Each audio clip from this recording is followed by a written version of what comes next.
7 things you probably didn't know you need to know. I'm Jamie East, and this is the Smart 7. Good morning, everybody. It's Tuesday, the 15th of November, and it's National Recycling Day. And a big happy birthday to Johnny Lee Miller, Dom Jolly, Andrew Castle, and Shailene Woodley. Monday saw the government strike a new deal with France to help stop migrants crossing the English Channel in small boats, but it's going to cost us.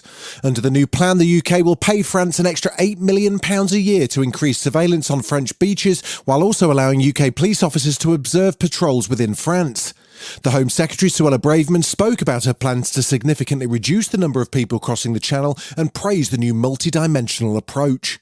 The Prime Minister has been absolutely clear, I've been absolutely clear, that illegal migration is totally unacceptable. Meanwhile, Foreign Secretary James Cleverly was on hand to explain the actual aim of the plan. Well, ultimately, what we want to see is these crossings reduced completely, but we have to be realistic. Labour leader Sir Keir Starmer wasn't impressed, pointing out that the government is still failing to actually process applications. This has been going on a very, very long time, and the Home Secretary has said that the asylum system is broken. She's right about that. They broke it. So yes, this is a step in the right direction, but there's so much more that needs to be done. Another week, another gathering of world leaders. Fresh from the COP27 climate summit, they've hopped on their private planes and jetted over to Bali for the G20. It officially begins on Tuesday, but the US and China have already held their own talks before the main event. It was Joe Biden's first face-to-face meeting with Xi Jinping since becoming president, and it seemed to go well, with both sides keen to accentuate the positives and avoid any prospect of a new Cold War. The US president did, though, acknowledge their frosty relationship. As the leaders of our two nations, we share responsibility, in my view, to show that China and the United States can manage our differences and to find ways to work together on urgent global issues that require our mutual cooperation. Meanwhile, Rishi Sunak just seemed excited to be there with the big boys. The UK Prime Minister was busy promising to condemn Russia's illegal invasion of Ukraine and hopes to tackle economic issues. Well, it's great to be at the G20 summit here in Indonesia. I think in the wake of COVID and Russia's war, many countries around the world are facing similar economic challenges to us at home. So it will be good to discuss with other leaders how we can fix the global economy.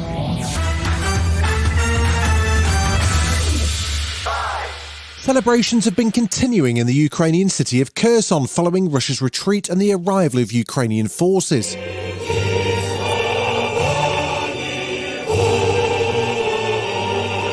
President Volodymyr Zelensky turned up and promised that more Ukrainian cities and towns would be liberated following the success in Kherson. Even as the army began the process of demining the city, he attended a flag-raising ceremony and spoke to the press about why he showed up to a war zone. I think we need to speak here and support Kherson residents, support people, to make them feel that we are not only talking and promising, but we are really coming back and raising our flag.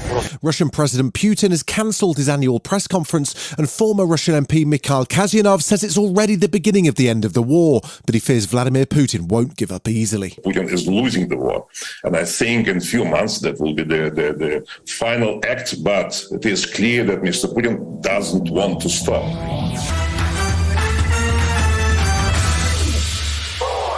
In the United States, things are going from bad to worse for Donald Trump after the Democrats held the US Senate in the midterm elections.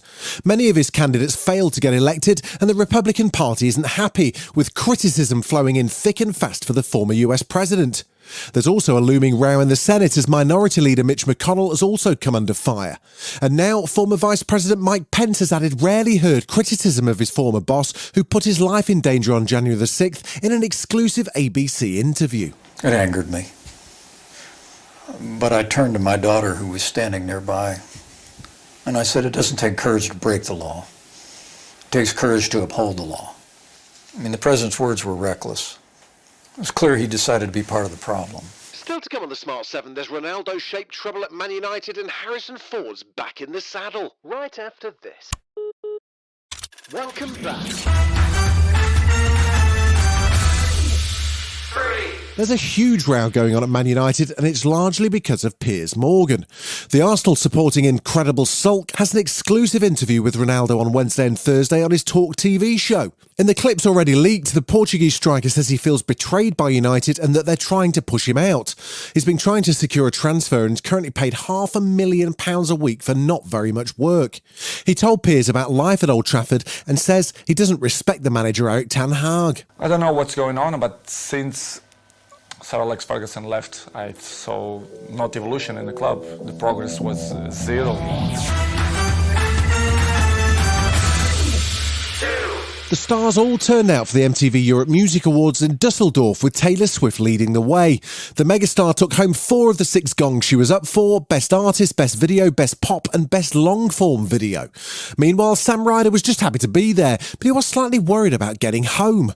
The Eurovision runner-up spoke from the red carpet. Yes, my first CMAs. It's wicked. The goodie bags, by the way, are out of this world. I got a pizza oven. I have no idea how I'm going to get a pizza oven home, but I guess. That's a lot of excess baggage.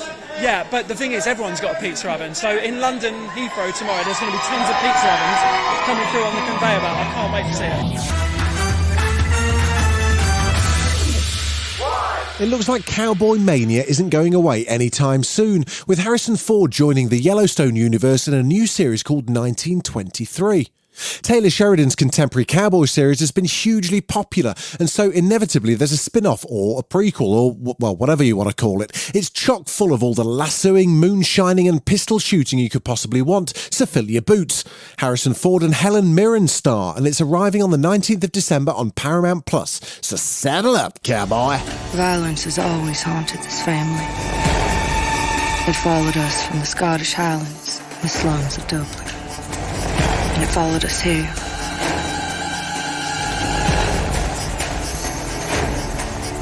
And where it doesn't follow, we hunt it down.